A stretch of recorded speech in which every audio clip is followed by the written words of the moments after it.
Olá a todos! Sejam muitíssimo bem-vindos e bem-vindas ao nosso podcast Esporte Simple, um podcast do Fisiortopedia em parceria com o grupo de pesquisa Simple. Meu nome é Luiz Espanhol e eu serei o host deste canal.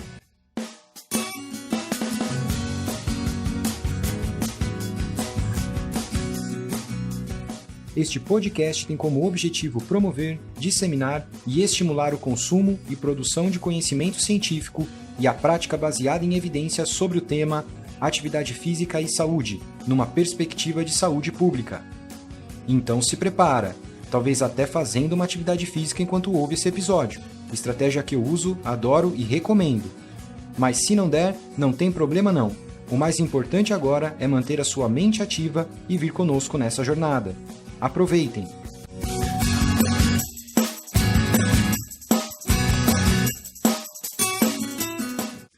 Fala pessoal! Sejam muitíssimo bem-vindos e bem-vindas a mais um episódio do nosso quadro Sport Simple, que faz parte do podcast do Fisiortopedia. E hoje eu estou com um convidado para lá de especial. Engraçado é que eu sempre tenho um convidado especial. Isso é muito bom, porque quer dizer que a gente tem muitas pessoas boas na área para poder contribuir o conhecimento com a gente. Mas esse convidado de hoje tem algumas particularidades que eu gostaria de passar algum momento aqui no início conversando e contando para vocês sobre isso, para a gente poder discutir um pouquinho e aumentar um pouquinho o nosso conhecimento até sobre networking e como procurar pessoas que fazem projetos bacanas e tudo mais. Eu estou com nada mais, nada menos do que o Renato Soares, que faz parte do nosso quadro, inclusive, de professores do Fisiortopedia. E para mim é uma super honra, viu, Renato, estar com você aqui. É um prazer enorme poder conversar contigo. E antes de eu contar um pouquinho sobre o nosso relacionamento e o que a gente vai conversar aqui um pouquinho hoje, eu queria só passar a palavra para você, enfim, fazer a sua apresentação aí breve, né? Mas, enfim. E aí depois eu vou contar um pouquinho da minha história e o porquê que nós estamos aqui conversando sobre o podcast. E aí a gente entra no assunto em si, tá bom? Então fica à vontade aí para falar um pouquinho, se apresentar, fazer uma introdução, Renato. Perfeito, Espanhol. Na verdade, a felicidade é minha, né, meu amigo?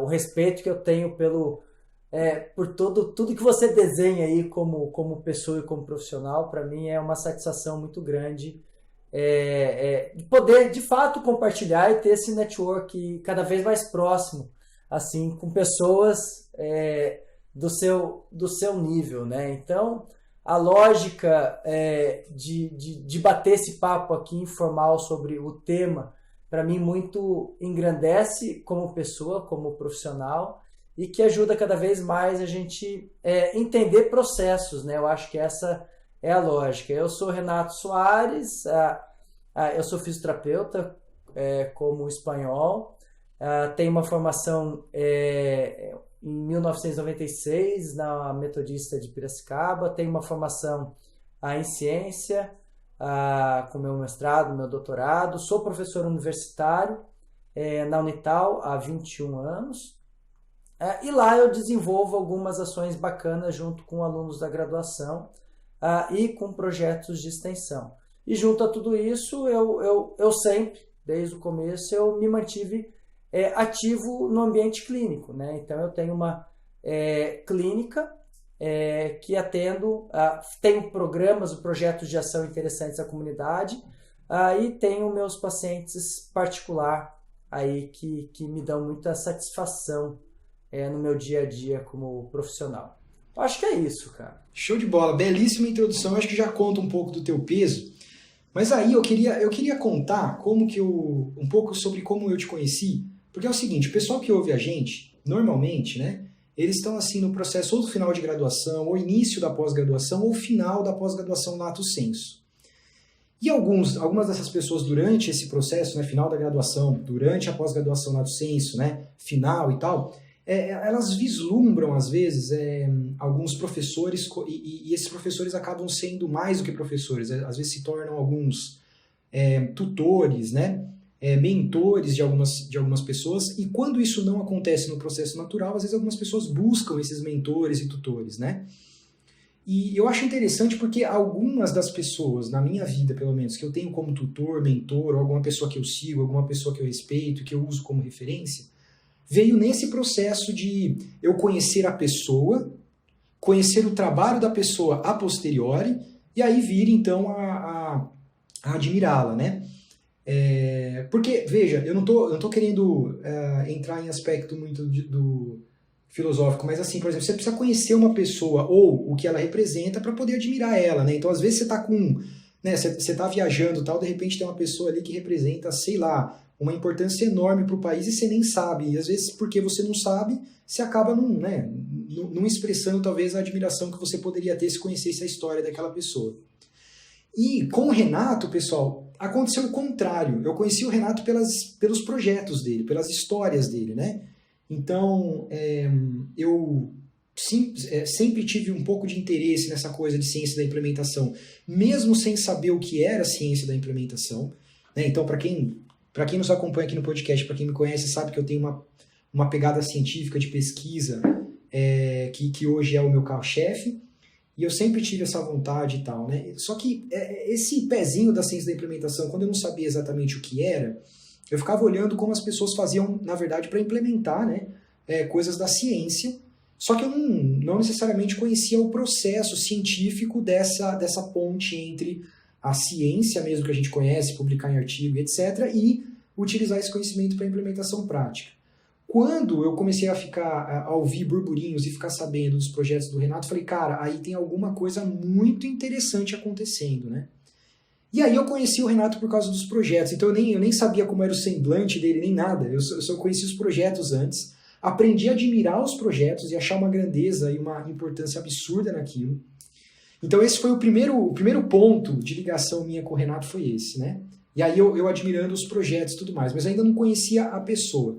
O segundo ponto de admiração que me fez ter pelo Renato foi que eu tive a felicidade de, por uma coincidência, eu estou fazendo aspas aqui com as minhas mãos de dizer coincidência, porque provavelmente não foi uma coincidência, né? Foi um trabalho aí que acabou culminando numa conjunção de tempos e a gente acabou se encontrando no portal Fisiortopedia durante a pandemia, né? E aí uma fala do Renato durante a nossa live de final de ano de 2020, né, da virada de, se eu não me engano, foi de Natal, não sei se foi da de Ano Novo ou de Natal, mas eu acho que foi a de Natal, teve uma frase sua ali que me chamou muita atenção, assim, né, que foi, e para quem não assistiu, pessoal, então fica a dica, ó, vai lá, procura nas mídias sociais do Fisiortopedia, assiste essa live de final de ano 2020, que foi fantástica. E aí uma das coisas que você falou lá, Renato, eu acho que você deve se lembrar, mas enfim, me tocou muito, me fez pensar muito, assim, foi que, apesar de tudo que a gente estava vivendo, né, então no final de 2020 a gente já estava com quase um ano de restrição social, né, por causa da pandemia e tudo mais, e aí você falou uma frase assim, que apesar de tudo, a gente deveria agradecer as amizades online que a gente fez, aos contatos online que a gente fez, durante esse período, né? Então existiam pessoas que a gente não conhecia presencialmente, conheceu online por causa, talvez, até desse período que forçou uma convivência online muito maior, e algumas amizades foram criadas, né? E aí, dentre elas, você citou ali a gente que estava no Fisiortopedia e tal. Cara, aquilo me tocou, eu falei, putz, isso é uma super verdade, né? Me fez olhar para as pessoas que eu conheci online, por exemplo, você, a Ana Maria Siriani, né? E outras pessoas que eu não conheço ainda presencialmente, mas que online a gente já se encontrou, assim, algumas vezes, né, com alguns papos muito acrescentes e muito interessantes, né? Então, esse caminho todo que me fez ter admiração e olhar para você como uma referência, eu queria contar essa história para que as pessoas que estejam ouvindo a gente não fiquem só procurando, às vezes, nos cursos, né, conhecer a pessoa e depois conhecer a história. Cara, vai atrás dos projetos, vai atrás das histórias, que elas, às vezes, vão te indicar as pessoas, né, ou vão te levar por essa coincidência, eu estou fazendo de novo aspas aqui com as minhas mãos, né? Vai te levar, entre aspas, né? Por coincidência, a conhecer as pessoas que depois podem fazer parte do seu ciclo de admiração, né? De mestres e tudo mais. E aí, vocês já devem ter imaginado por que nós estamos aqui, qual que é o objetivo do nosso episódio, mas eu vou ler aqui o objetivo que eu tomei a liberdade de escrever para vocês entenderem exatamente o que nós vamos conversar aqui hoje. Então, o objetivo de hoje é discutir uma pergunta. E a pergunta seria o seguinte: seria a extensão universitária um caminho para a implementação? Então, é lógico que essa pergunta é uma pergunta que talvez a gente não vá sair com uma resposta correta, certa e única, né? Ela vai gerar talvez algumas discussões, Mas eu acho que, inclusive o Renato depois talvez até vai comentar também, que é um momento interessante da gente conversar sobre essa ligação, então, da extensão universitária, né? Então, o que é essa extensão universitária? Extensão universitária, então tem a ver com universidade, mas é uma extensão dela, o que é isso? E juntar isso com a ciência da implementação, que a gente já vem discutindo nos episódios, né? Talvez em outras áreas, mas que agora talvez ela possa se juntar com essa extensão universitária como um instrumento, né? Bom, para a gente entrar especificamente nesse assunto e a galera entender o porquê que você, Renato, vai falar com a gente sobre isso, eu vou pedir só, você já falou um pouquinho sobre você e tudo mais, mas eu vou pedir talvez para você descrever bem brevemente, né, e alguns que seguem a gente aqui talvez até já vão conhecer mais a fundo, mas eu vou pedir licença para que o Renato possa descrever bem brevemente para aqueles que não conhecem ainda os projetos do Renato, os projetos que você está envolvido de extensão universitária onde você trabalha. Perfeito, Espanhol. Na verdade, eu estou na universidade há um bom tempo, né, envolvido com a graduação, mas nós somos criados num ambiente muito bacana de questionamento, né? Então, o nível mestrado, o nível doutorado, ele te dá uma percepção muito madura de princípios de por quê, né? E como, né? Quando.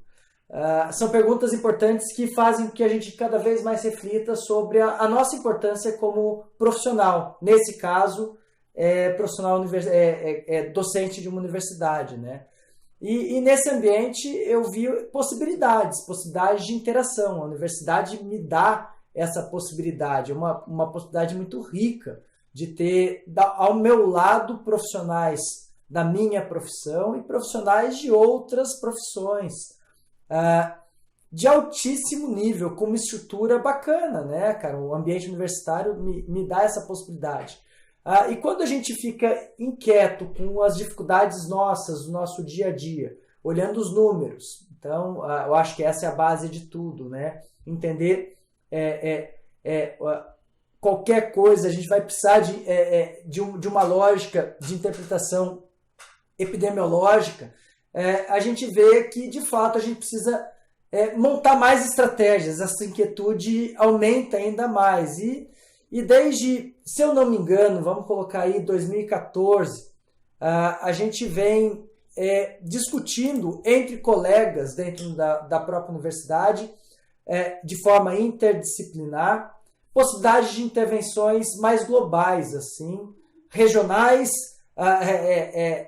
locais, regionais, nacionais, globais, literalmente falando. E a pergunta que a gente faz é como a gente consegue, ou como a gente poderia conseguir mudar algo na sociedade, né? E a hora que a gente pensa nisso, não tem como não pensar no ambiente extensionista. Depois a gente pode definir o que é esse ambiente, tá, Espanhol? Vamos deixar isso para uma segunda parte.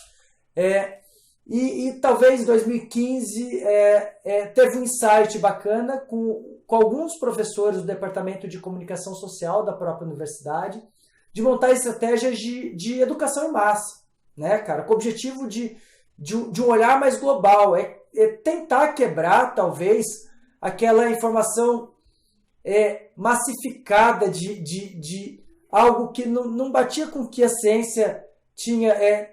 estava sendo comentada e até hoje está, né?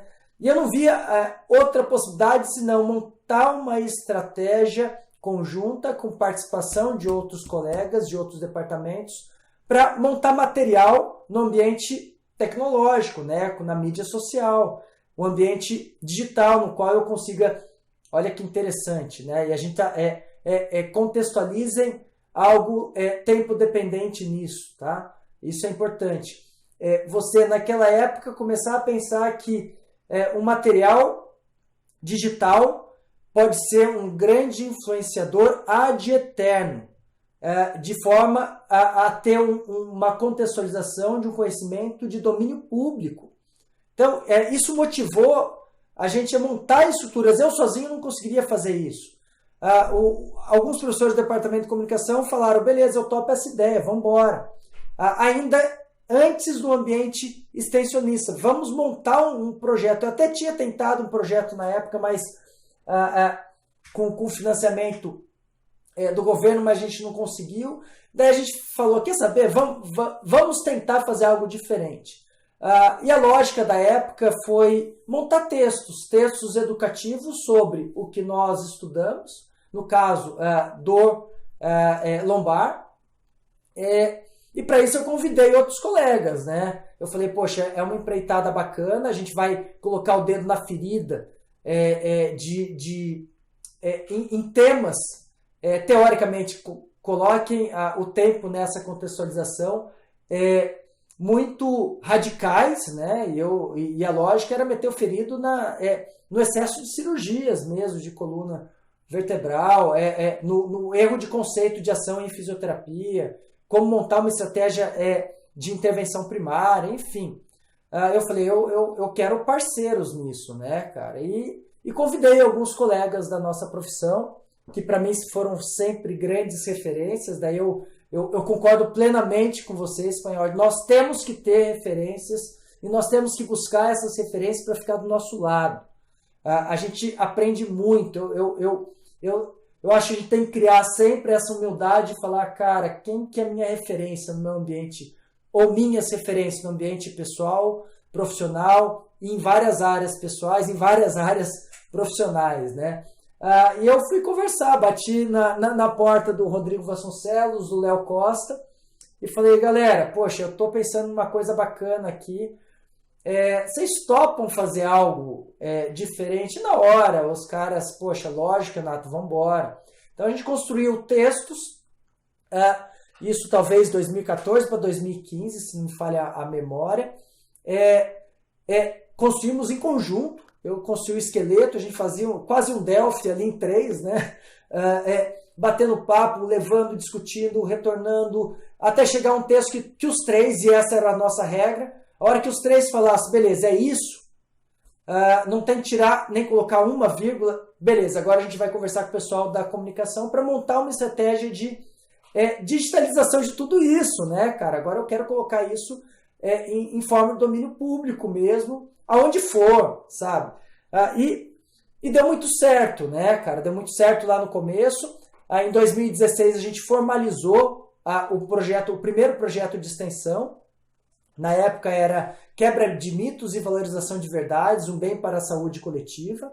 Era um nome pesado, mas depois a Pró-Reitoria de Extensão pediu para nós mudarmos esse nome para algo mais simples, né? E a gente passou para Projeto Informador. Então, se vocês procurarem nas redes sociais, tem lá, chama Projeto Informador, que é o nosso primeiro projeto, começou em 2016 oficialmente falando, acontece até hoje. Esse projeto ele expandiu de uma forma muito linda, então os vídeos educativos fazem parte desse projeto, mas a gente faz uma ação junto com os alunos da graduação, a comunidade, em vários ambientes, né? Então a comunidade, eu falo a educadores, então a gente vai nas escolas e conversa com professores e oficineiros das escolas de ensino fundamental, para educar sobre o tema, né? Olha, poxa, cuidado, não fala isso, talvez seja mais interessante falar sobre aquilo.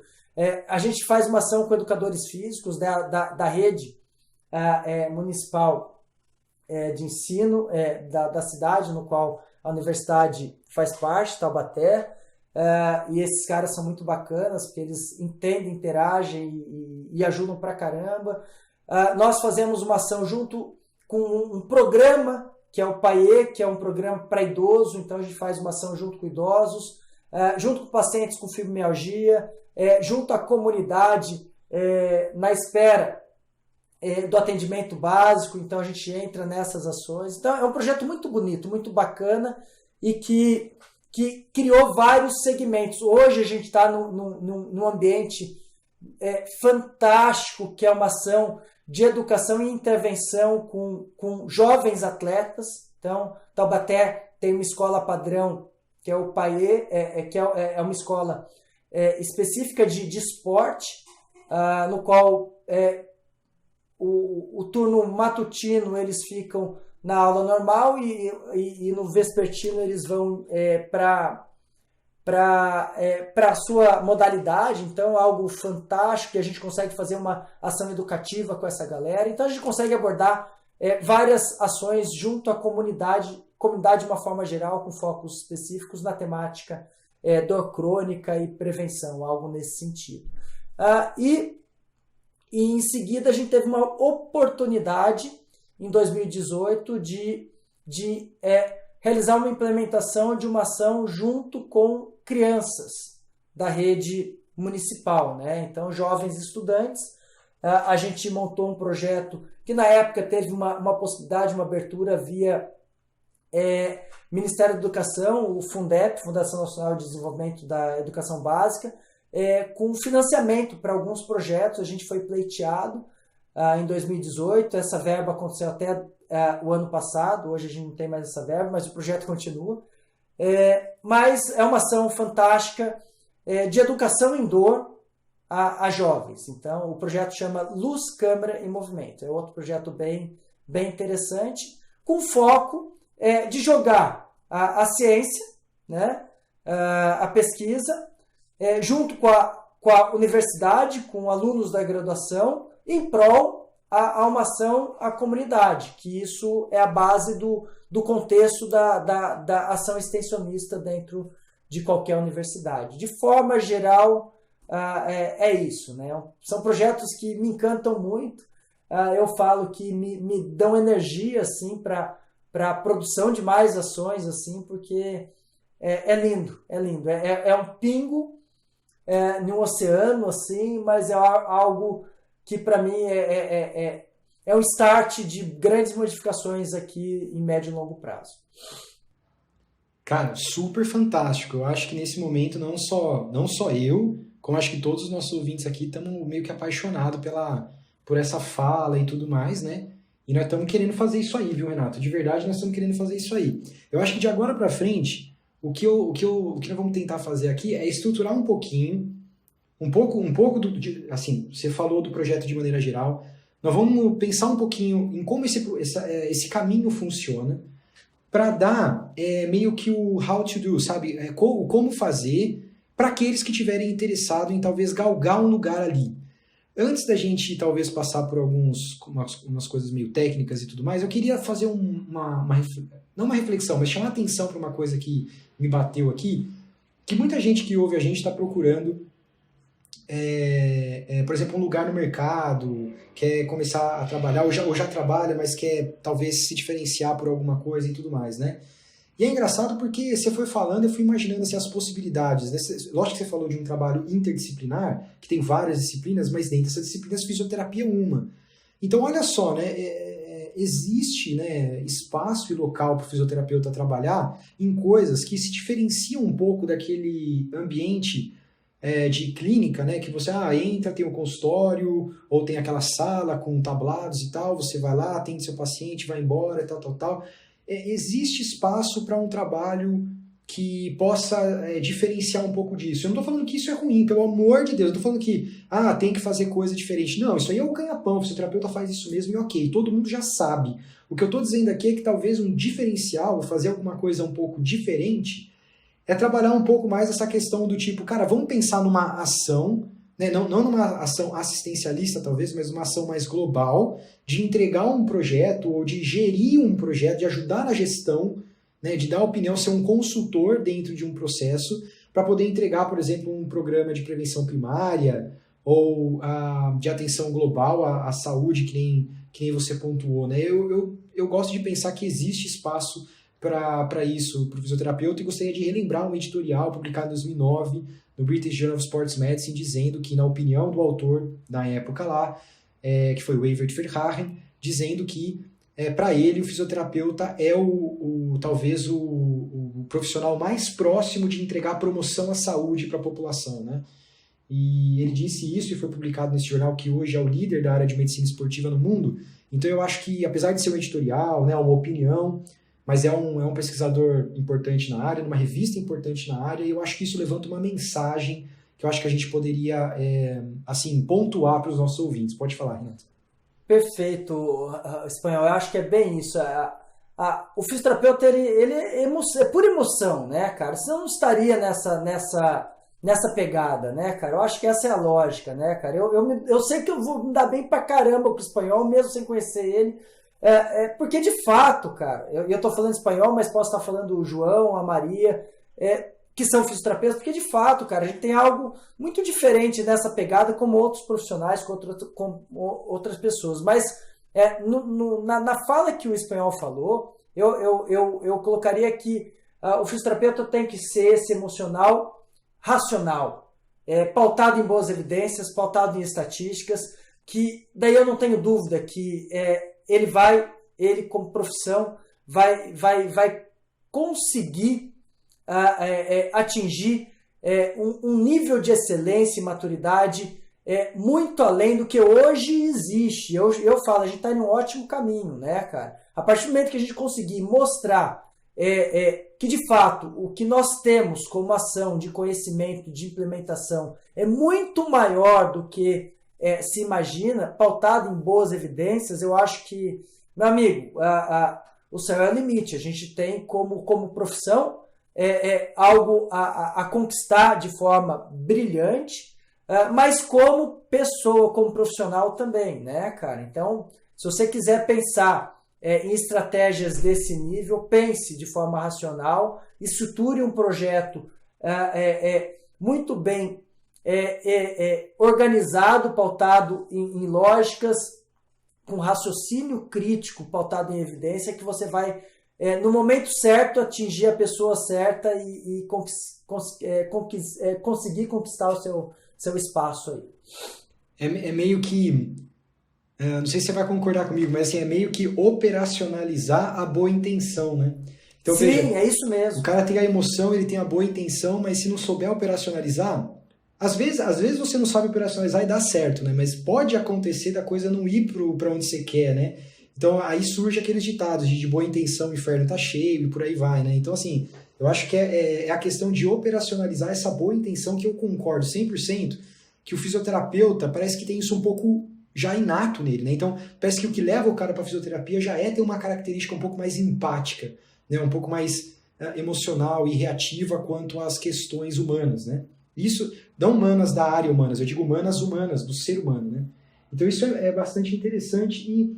Então esse foi um ponto que me chamou a atenção naquela tua primeira fala, a questão da possibilidade de trabalho mesmo, de atuação do fisioterapeuta em coisas que talvez não sejam tão óbvias, né, quando a gente olha para aquele trabalho tradicional, que às vezes a gente fica viciado, né, naquela visão quando sai da graduação ou termina uma pós-graduação, e fica viciado naquela coisa de ficar se imaginando dentro de uma clínica e tal, mas que às vezes tem um mundão para se conquistar.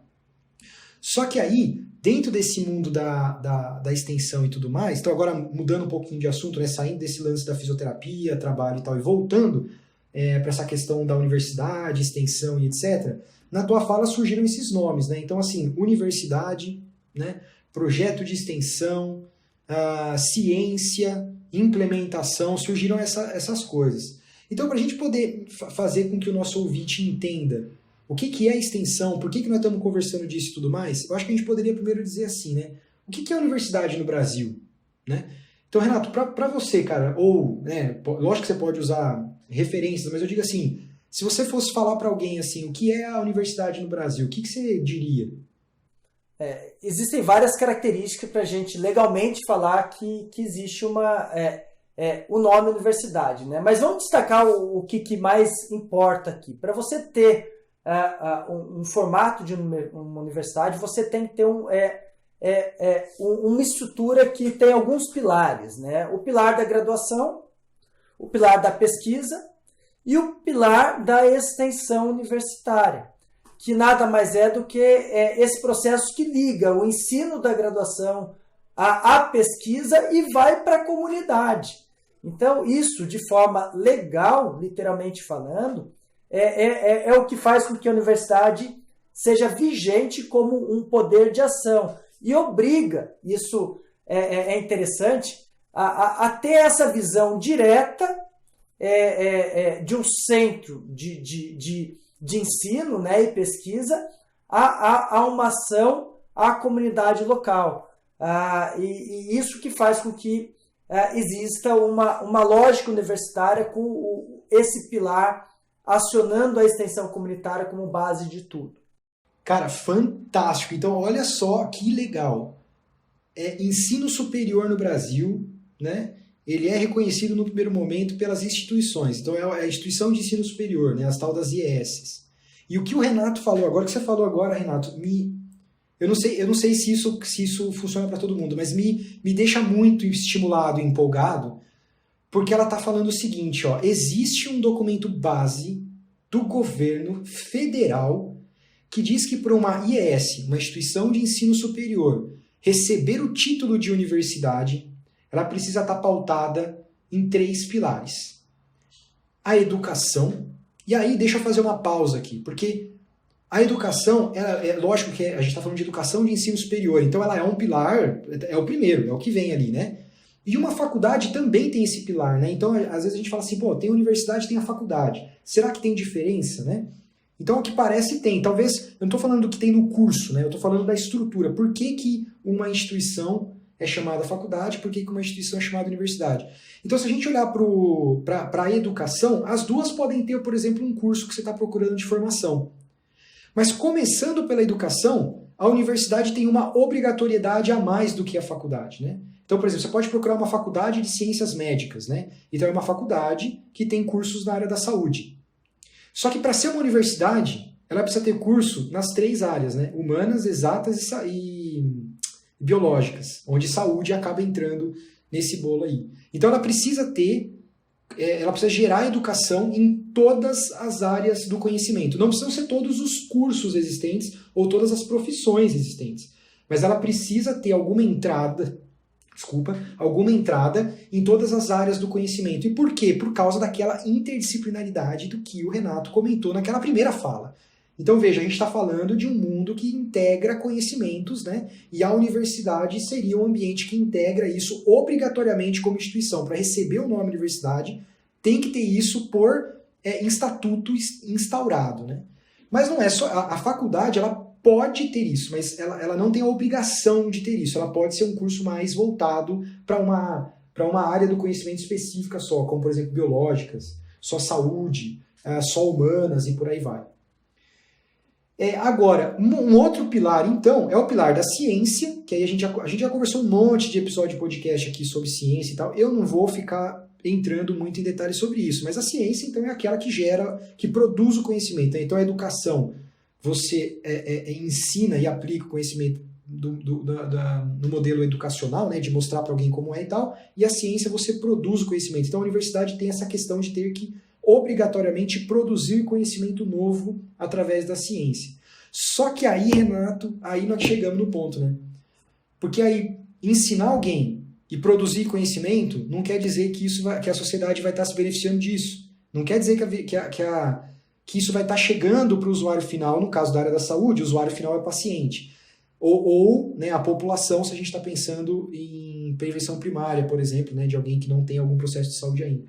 E aí a questão é como fazer isso, né? E o governo federal, grupos de trabalho, na minha opinião, brilhantemente pensaram nisso na hora de montar essa estrutura e colocaram um terceiro pilar, que é a extensão universitária. Então aí nesse contexto, queria voltar o bate-bola para você agora e dizer assim, esse terceiro pilar, que é o que nós estamos conversando hoje, é o foco da conversa de hoje, né?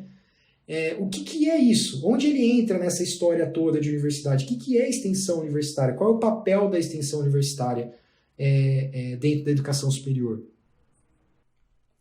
Perfeito, Espanhol. Então, a extensão universitária ela vai buscar juntar o ensino da graduação, ou seja, esses graduandos, junto com a ciência, né, envolvendo talvez também a pesquisa, direta ou indiretamente, mas tendo como base a ciência, né, para fazer uma ação à comunidade. Né? E isso pode ser feito de várias formas. Tá?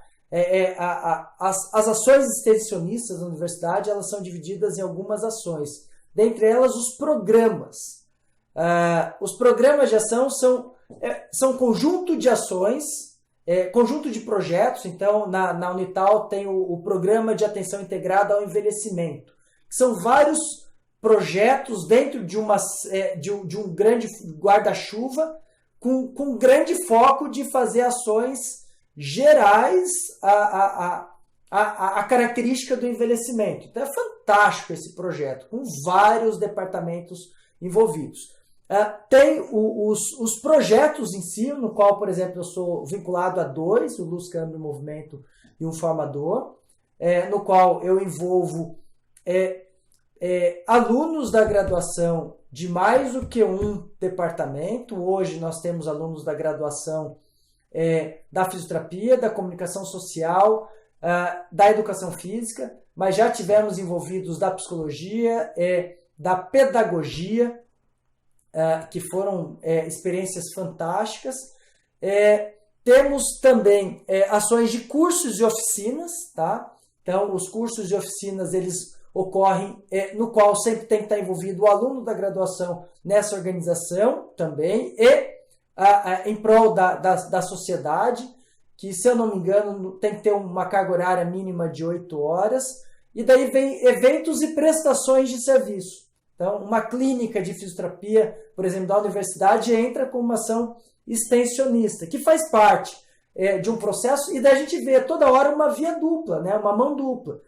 O aluno se beneficia de interações com outros departamentos, com outros alunos, com foco na sociedade, e a sociedade recebe essa ação. E é interessante, e eu concordo plenamente com você, eu acho que foi uma visão brilhante de tudo isso, visto que nada mais lógico do que cada vez mais, aonde tiver conhecimento, a gente tem que expandir isso, né? Às vezes eu vejo eu faço uma crítica sobre isso, uma crítica pessoal mesmo, de que às vezes a gente não vê essa implementação como a gente tem que ver, né, cara? A ciência, ela é fundamental, ela é base de tudo, mas eu quero cada vez mais isso ser aplicado para a minha comunidade, né, cara? Eu quero ver isso.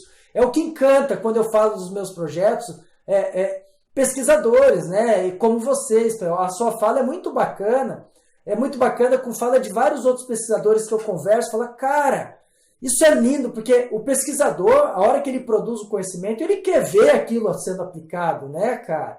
Isso é lindo, né, cara? Isso é muito bacana. Isso é encantador. E eu tenho certeza que eu estou no caminho certo quando pesquisadores olham para mim e falam, cara, que fantástico, começa a elogiar e começa a trocar ideia. Eu falo, poxa, beleza, esse é o caminho, porque essa é a minha referência, a ciência é a minha referência, né? Então, a lógica de todo esse processo é esse, né? A interação, ela é muito rica e cada vez mais tem que ser focada para necessidades, sejam elas locais, regionais, nacionais, mundiais, enfim, você tendo uma boa pergunta, você consegue atacar, e você consegue hoje. Hoje as mídias sociais, a tecnologia dá possibilidade de você realizar qualquer tipo de projeto de ação. O informador já entrou dentro de presídios, no presídio de Tremembé, para fazer ação educativa lá dentro. E a gente consegue, como se consegue isso? Por informação, as pessoas conhecem o nosso projeto, nos chamam, a gente consegue produzir material, isso é bacana pra caramba, cara.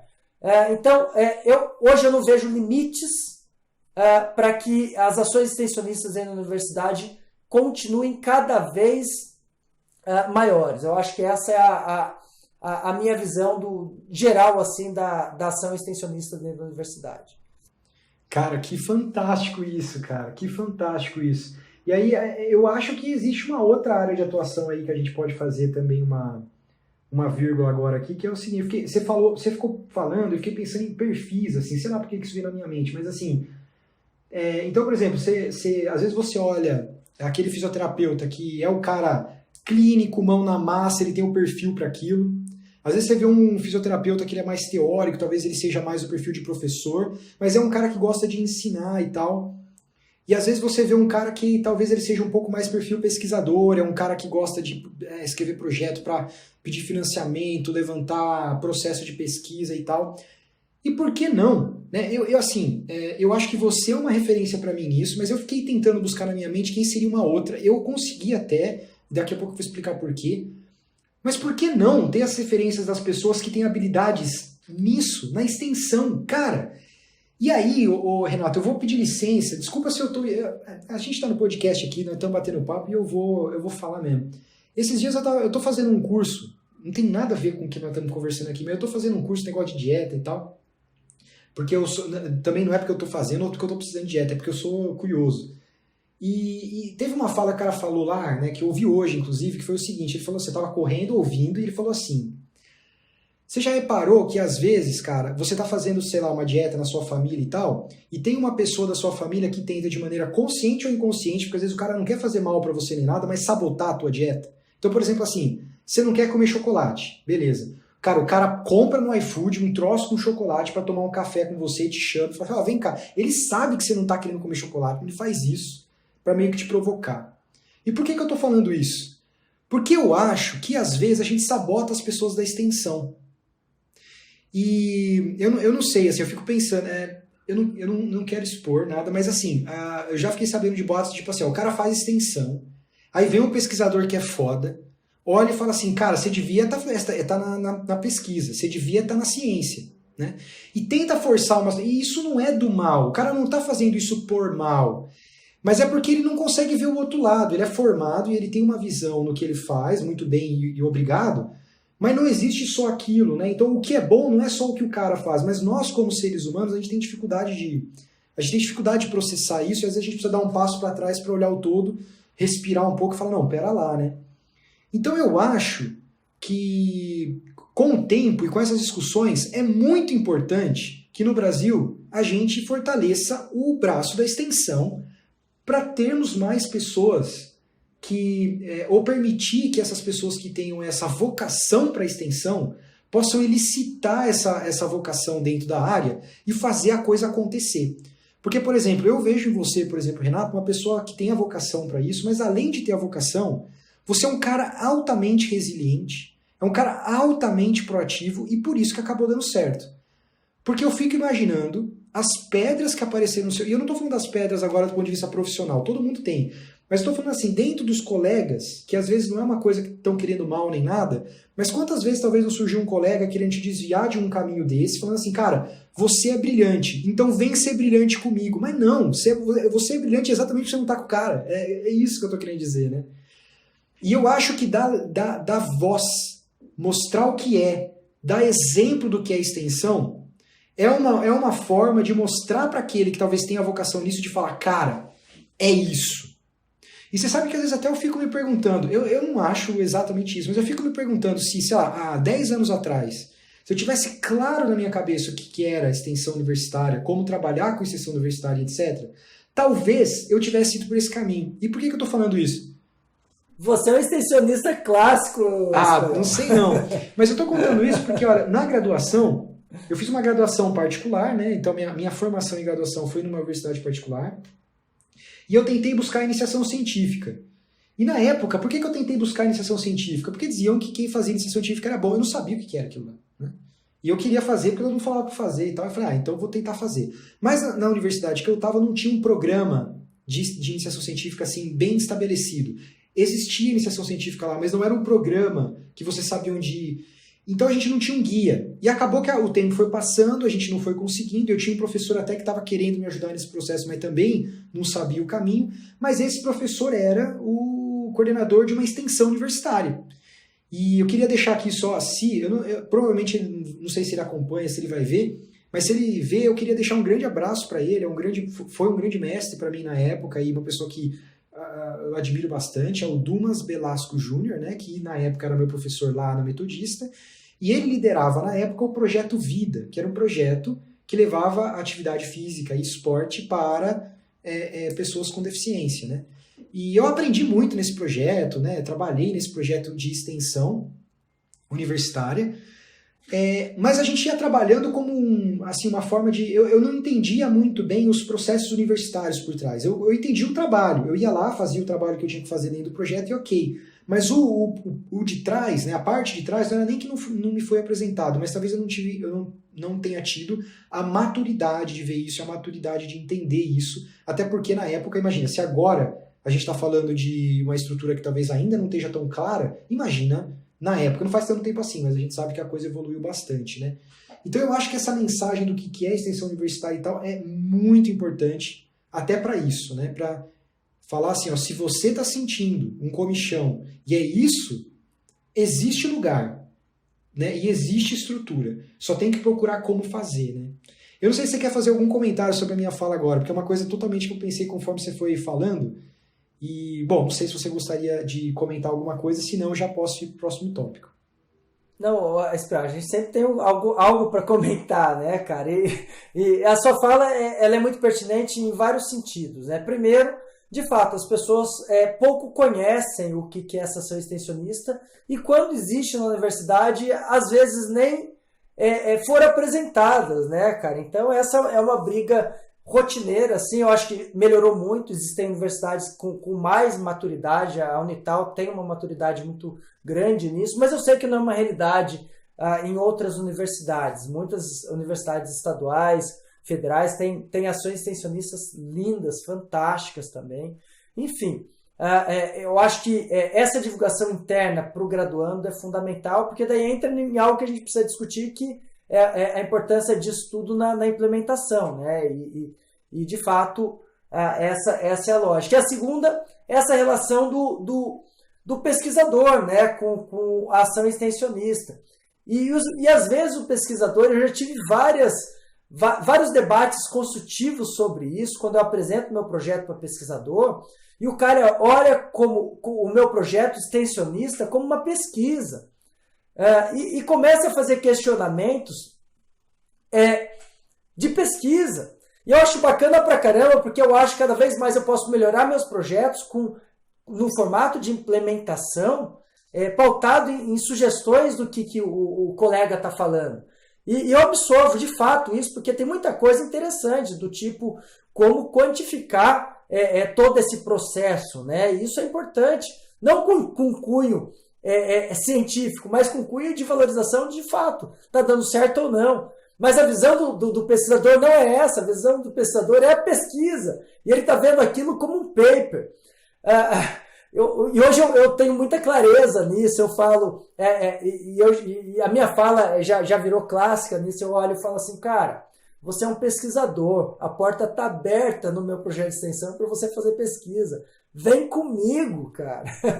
Então, e é bem isso, né, cara? Vem comigo, porque eu preciso de pesquisa. Eu não consigo abraçar o mundo fazendo extensão em pesquisa. Eu já deixei a pesquisa porque eu acho que um bom pesquisador precisa de no mínimo 40 horas para fazer pesquisa. Eu tenho várias ações, eu nunca vou conseguir ser pesquisador.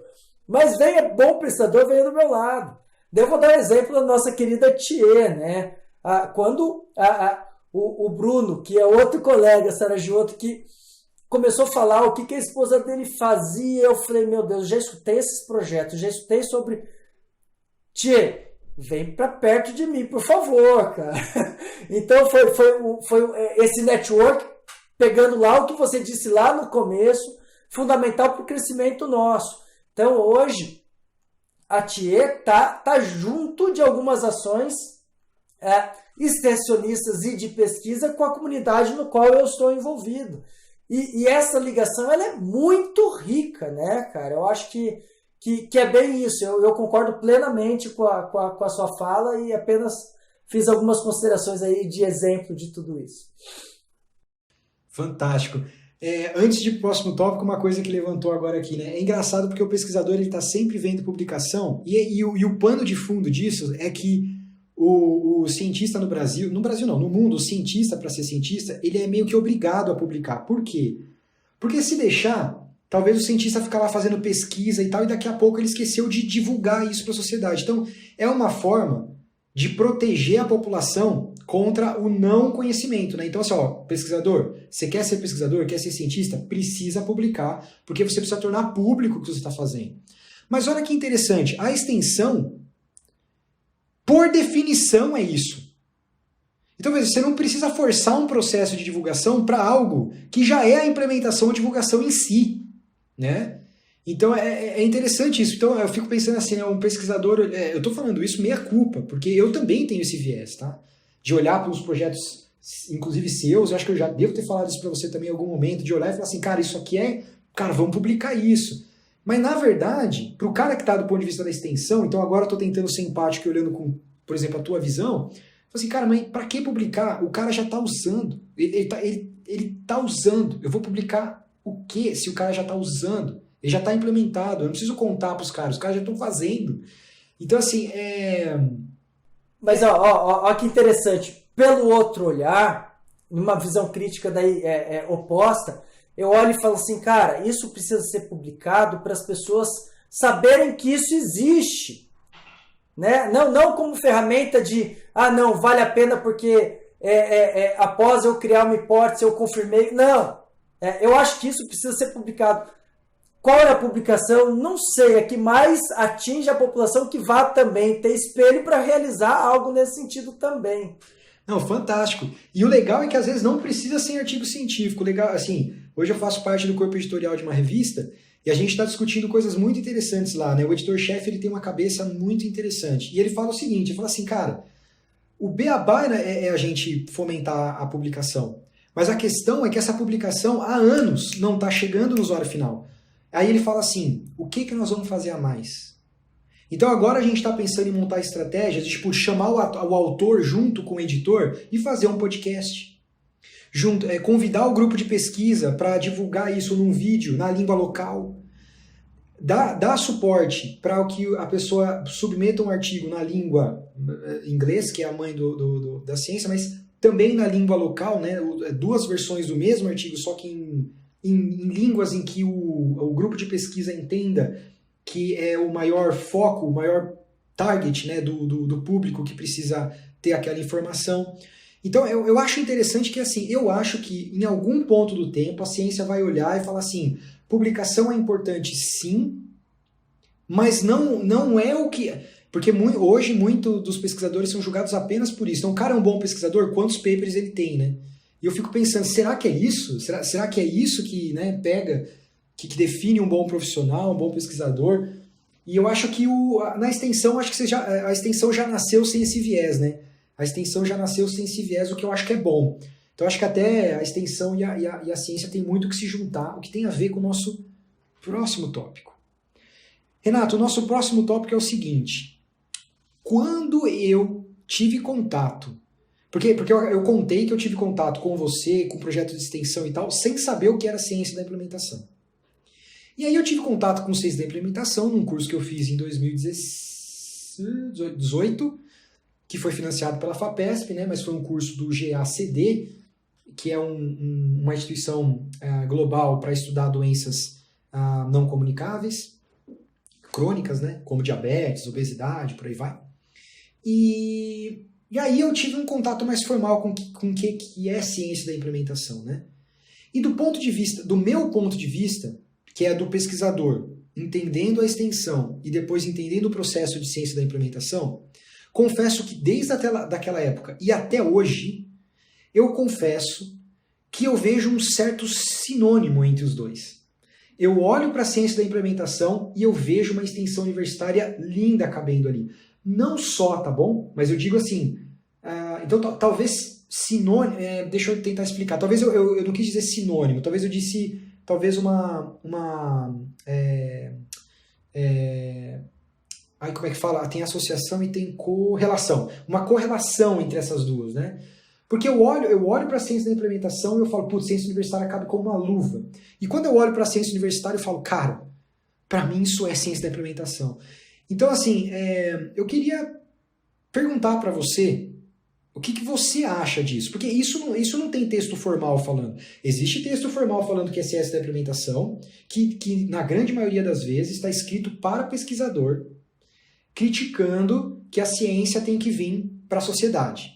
E existem os textos de extensão, né, dizendo que a gente precisa fazer mais extensão para levar o conhecimento para a sociedade. Quando eu vejo esses discursos, né, apesar de um, né, tá para academia científica e o outro tá para academia extensionista, universitária, me parece que eles têm um uníssono, assim, uma mensagem comum muito grande. E eu queria te perguntar o que você acha disso. Você acha então que a extensão universitária e a ciência da implementação tem essa comunhão entre eles ou não? Não tem como não ter, Espanhol. Não tem como não ter, tá? Então, essa resposta é direta, né? Mas vamos filosofar em cima disso, né? Se eu pensar em um programa ou num projeto de ação, e eu quero olhar para o meu graduando e mostrar para ele um caminho a ser seguido, ou seja, sair daquela teoria. E a gente não está falando de atender um paciente, a gente está falando de um programa ou um projeto de ação. E falar assim, olha, o caminho é esse, eu não vejo outra metodologia mais perfeita de ação para o ensino de um graduando, para mostrar para ele o caminho das pedras. Porque você vai da teoria à prática junto à comunidade, né? Assessorado com tutores ali, né, cara? Então, cara, isso é lindo, né, cara? Basta a gente cada vez mais dentro da extensão ter essa visão, tá? Então, esse é o amadurecimento interno que os extensionistas têm que ter. Mas eu acho que é muito além disso, né? Eu acho que essa para mim é a base para a gente fazer mudança de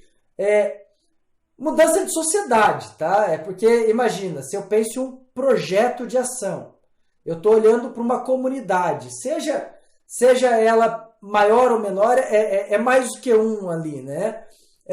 E eu olho isso numa visão lógica, com uma boa pergunta, pautada em bom conhecimento científico e uma aplicabilidade lógica, é o que a gente já falou anteriormente.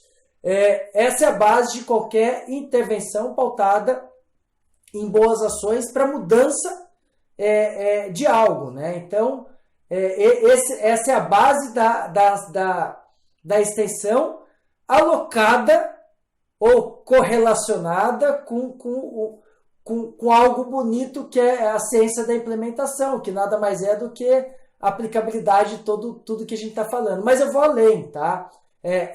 Eu vou além por quê? Porque eu acho que a ciência da implementação,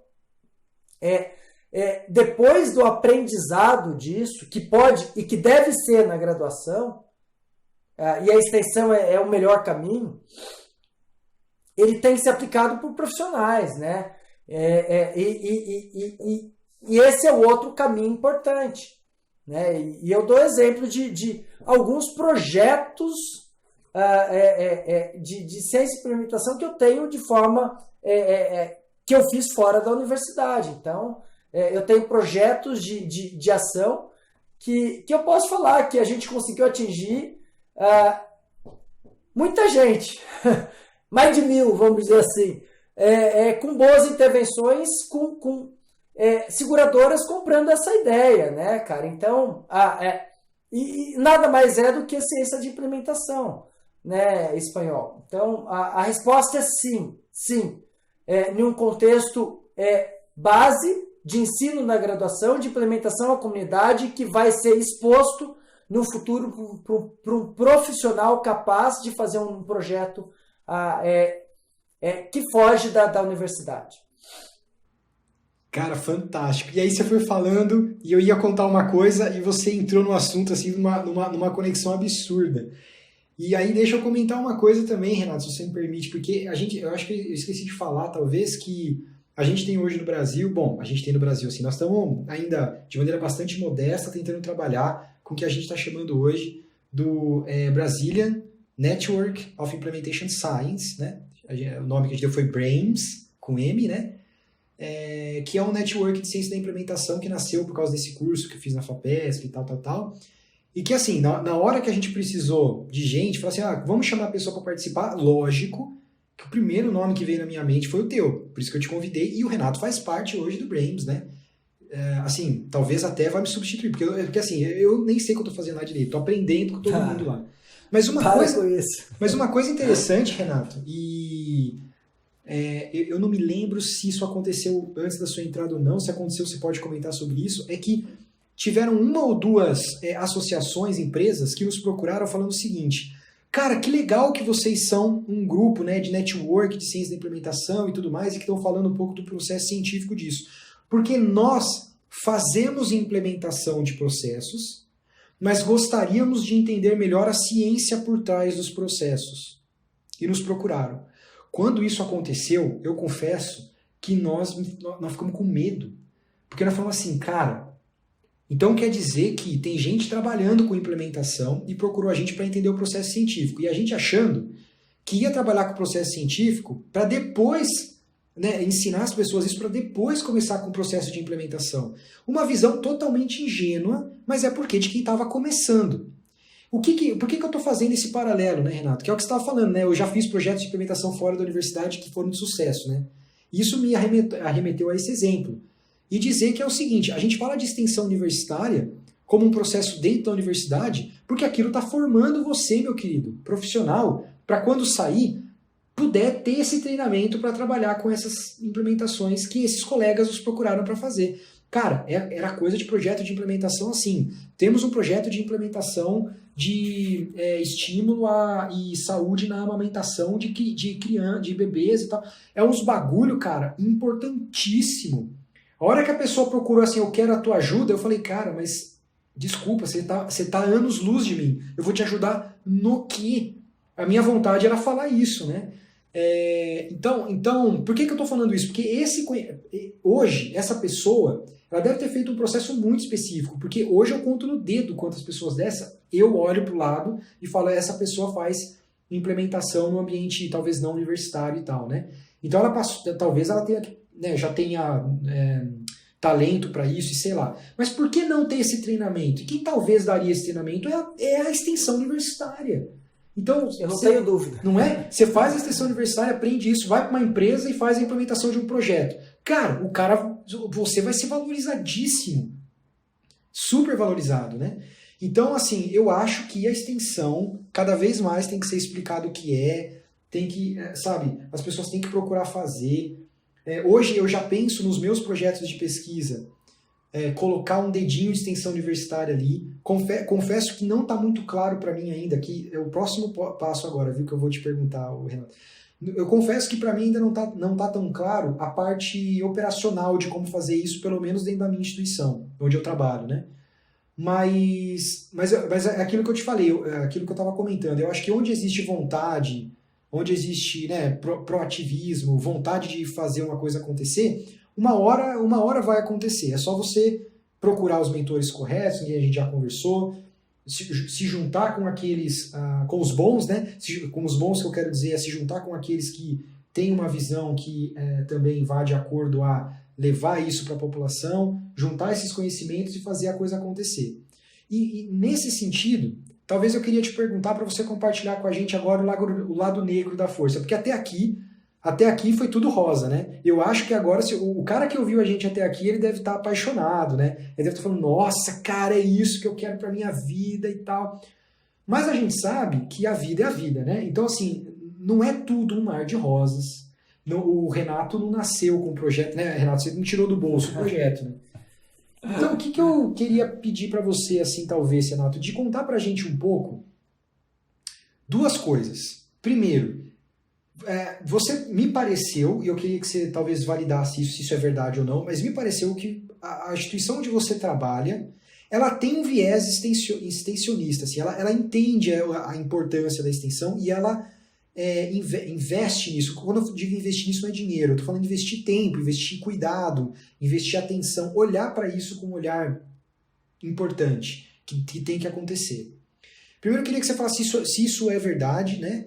E depois, num outro momento, falar assim, se isso facilitou os seus processos e, o mais importante, cara, quais foram algumas barreiras que você passou que talvez sejam dicas de você falar assim, pô, você está querendo fazer isso então, né, para o nosso ouvinte, né? Você está querendo fazer isso? Legal, mas olha, não é tudo mar de rosas, se prepara porque algumas barreiras podem existir e se elas existirem, você tem que saber para poder, né, se preparar e superar elas no caminho, coisa que talvez você não tinha, né? Talvez você não teve alguém para te contar assim, ó, isso aqui pode acontecer, pode ser uma barreira, se prepara, né? Mas agora, com o conhecimento, talvez você possa passar isso pra gente, para talvez a gente não precisar passar, ou se observar isso, já ter um plano de ação que o Renatão ensinou pra gente talvez como passar. Então, se você puder fazer essa gentileza de passar, então só resumindo, para não perder, né? Então, primeiro, falar se a universidade onde você trabalha realmente tem essa visão aí, que eu fiquei com a visão que é um ambiente frutífero para a extensão do lugar que você trabalha, né, a instituição. Segundo, se você enxerga que por trabalhar nessa instituição, então, houveram algumas facilidades no processo, alguns facilitadores do processo. E terceiro, que talvez é o filé mignon dessa última parte da nossa conversa, quais foram então as barreiras, né, ou os dificultadores aí de algumas coisas que possam ser dicas para alertar quando alguém quiser implementar um projeto como os que você explicou aqui pra gente. Perfeito, Esperão. Na verdade, isso é muito importante. Esse bate-papo aí, indo pro final desse podcast, é bacana. Por quê? Porque, de fato, eu não tive a minha referência para isso, né, cara? Quando eu saí da universidade, eu não tive referência para algumas coisas dentro do ambiente que eu estava também. A gente foi enfrentando barreiras, né, cara? Então, no ambiente extensionista, eu não tive isso. Eu fui, entre aspas, também com uma sorte de entrar nesse ambiente universitário extensionista, porque naturalmente eu corri atrás de algo que me dava essa inquietude. Eu vi que a extensão poderia ser um caminho, e naquela época tinha um grupo muito bacana. E eu não reclamo nunca dos colegas da universidade que trabalham nesse âmbito, né, cara? Então, a Unital, para quem não conhece, é uma autarquia municipal. Ela é pública. Mas é uma autarquia, ela tem que fazer o seu gerenciamento financeiro, né, cara? Então, entenda que o aluno paga sem fins lucrativos, e esse dinheiro tem que ser aplicado na universidade, tem que gerar tudo isso. E começando essa resposta, o ambiente que eu estou pode ser também, pode ser diferente do ambiente de um colega que está aí, um acadêmico que está no ambiente de graduação de universidade, pode nem ter um professor vinculado a um projeto de extensão. Então, nesse caso, eu falo, coloque essa pitadinha nesse potencial professor aí, estimule ele a correr atrás disso. Se você estiver numa universidade, pode ter certeza que há uma possibilidade. Às vezes não teve um facilitador para esse professor, como eu não tive. Para o professor universitário, a minha fala também é direta, entender os processos seletivos dentro da própria universidade, porque, de fato, tem que existir, né? Eu não sei o quanto, sinceramente, qual é o limite mínimo para ter de projetos de extensão, então certamente tem limites, mas a partir desse processo seletivo montar um projeto pautado em boas evidências, com boas perguntas para a comunidade local. Então, e isso é o que vale, né? Então a gente começou a fazer o Luscano Movimento, uma necessidade, uma intervenção que eu sabia que poderia ser útil à comunidade local. O projeto Informador, a mesma coisa. Então, entenda a sua realidade local, monte uma boa pergunta, se baseie em bons números e monte essa estratégia de ação. E aluno da graduação, estimule o seu professor a correr atrás disso. Esse é o primeiro processo, né? A luta de se manter no projeto de extensão é anual, no meu caso, né? O projeto de extensão não é uma carga horária ad eterna, né? Então eu tenho que concorrer todos os anos, né? E aí isso remete carga horária, remete quantos voluntários eu posso ter, quantos bolsistas eu vou ter, de quais departamentos. Isso impera numa logística boa de mostrar que de fato o seu projeto está tendo efeito, né? Com números mesmo e com valorização a sociedade, né? Então, tome meios de justificar ou realizar uma autoavaliação precisa para que você consiga mostrar o valor do seu projeto. E daí não é só um valor estatístico, isso é importante também, mas é um valor social, né? O quanto a sociedade absorve o que você precisa e o quanto você consegue mostrar para a sociedade o quão você é importante. Então, isso é importante. Essa pressão da sociedade para manter o seu projeto é muito bacana e é o que também vai fazer você se manter em toda essa ação. Eu comecei o projeto Informador com um projeto de extensão voluntário, eu não ganhava nada por isso. Eu tive parceiros que me incentivaram, né, cara? Eu citei o Léo Costa, o Rodrigo Vasconcelos, mas o outro grande incentivador, que eu falo que é o padrinho do Luz Claro Movimento, foi o Felipe Reis, que a história com ele foi muito bacana. Eu precisava convencer a Secretaria de Educação que educação indoor para alunos do ensino fundamental seria interessante.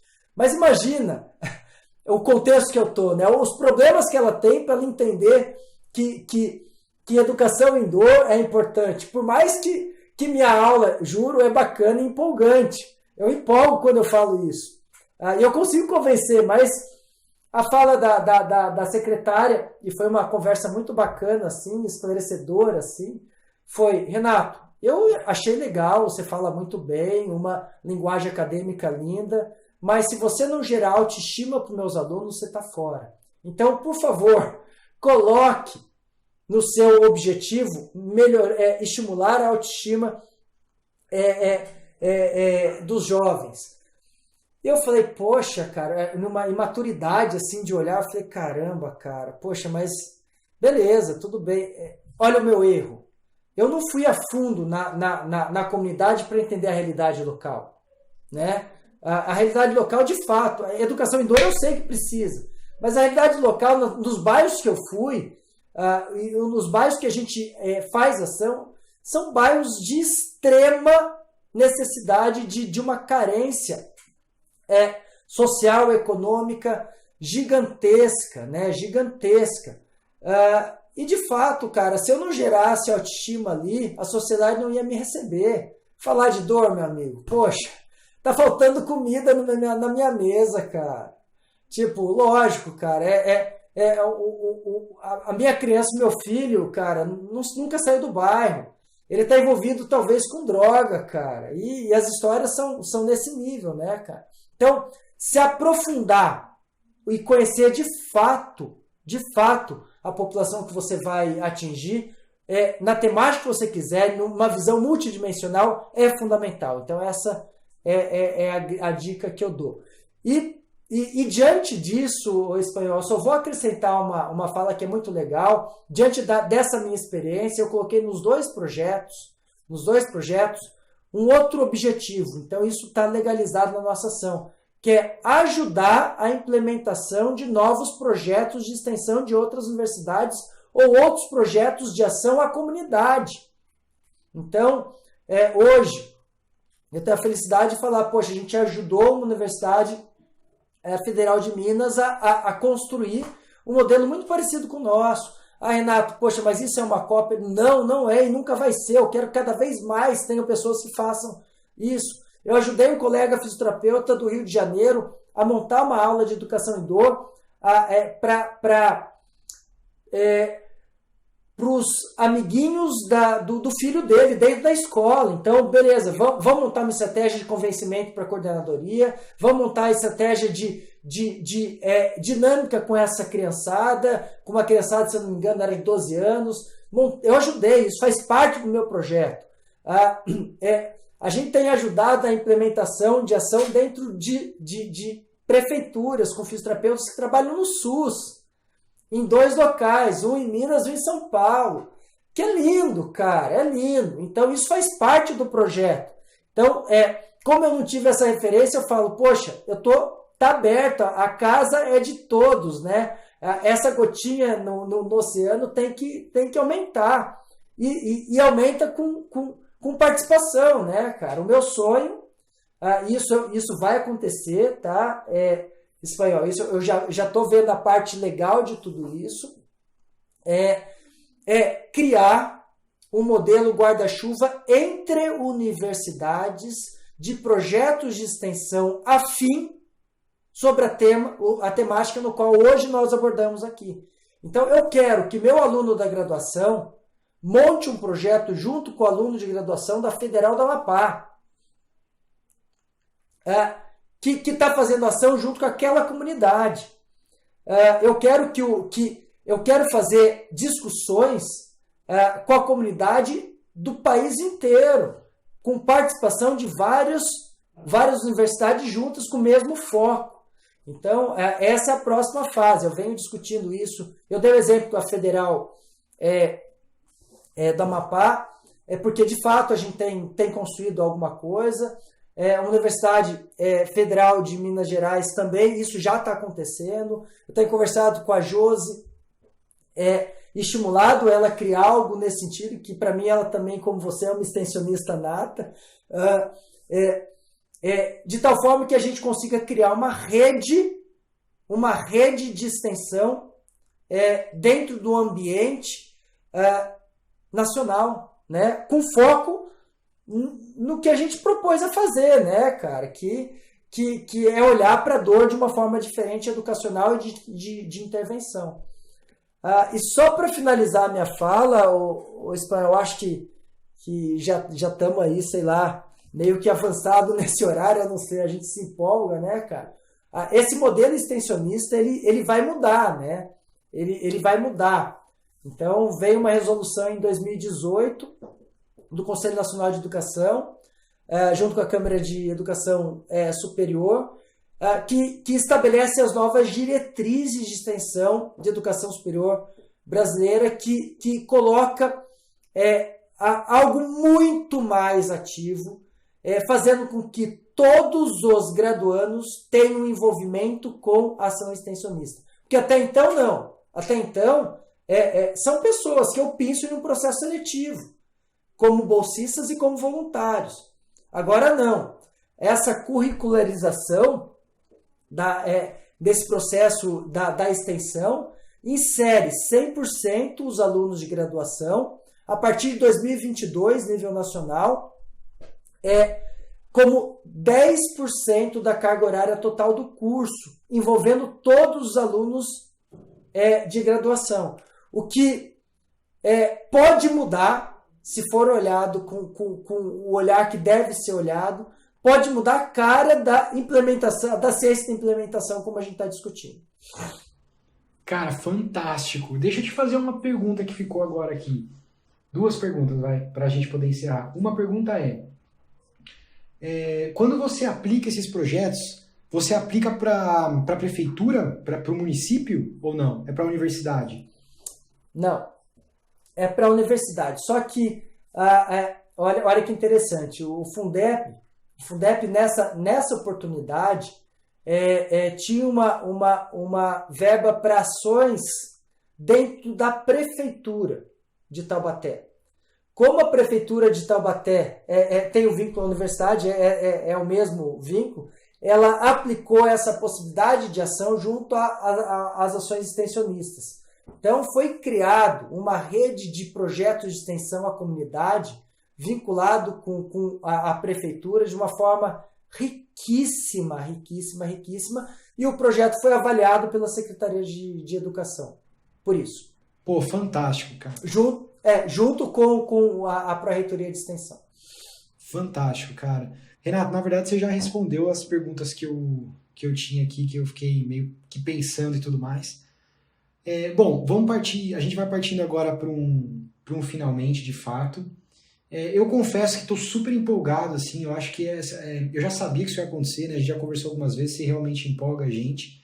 Eu acho que isso é bom, acho que a gente precisa disso, precisa de pessoas que mostrem pra gente essa empolgação, de trabalhos novos, diferentes, importantíssimos, novas perspectivas. Então, eu acho que essa resolução que traz esses 10% obrigatório na formação do profissional vai fazer com que esse cara, pelo menos, tenha algum contato, entenda o que é e possa ter a oportunidade de se identificar. Coisa que eu acho que muita gente não teve e talvez se tivesse, teria minguado, teria ido para essa área, né? Que traz muito sobre gestão, administração, prevenção, saúde coletiva, né? Traz muito sobre essas coisas, né?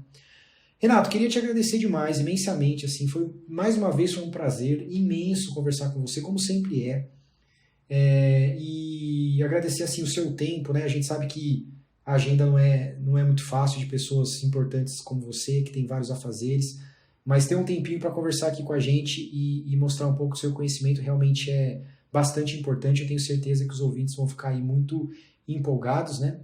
Queria também agradecer imensamente nossos ouvintes, porque na verdade o podcast só existe por causa deles, né? Então a gente está aqui por vocês e para vocês.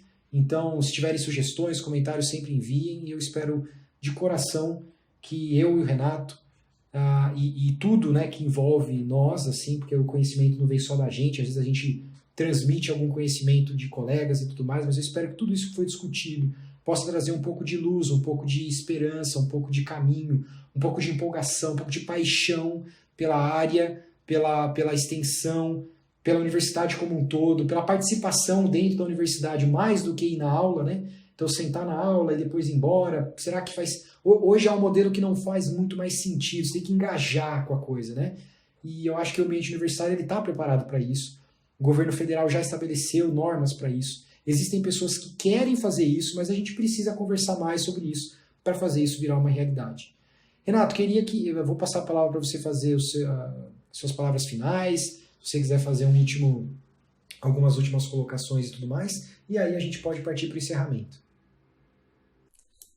Eu que agradeço. Meu tempo, ele sempre vai ser todo para essas ações, né, cara? Meu tempo graças a Deus, ele é repleto de boas ações e isso para mim é um maior prazer, cara. Então, espero ter colaborado com o podcast. Eu que sou um assíduo ouvinte do seu podcast, para mim é uma felicidade tamanha. Espero ter contribuído um pouco com esse projeto lindo seu. Muito obrigado mesmo, cara. Então, depois dessa, né, com certeza esse que foi, se não um dos mais brilhantes podcasts que a gente teve aqui, eu realmente recomendo que vocês ouçam com muito cuidado. Eu encerro esse podcast. Pessoal, muito obrigado mais uma vez. Renato, obrigado ao Fisiortopedia pela estrutura e a oportunidade de estar aqui. E obrigado aos ouvintes também. E até a próxima.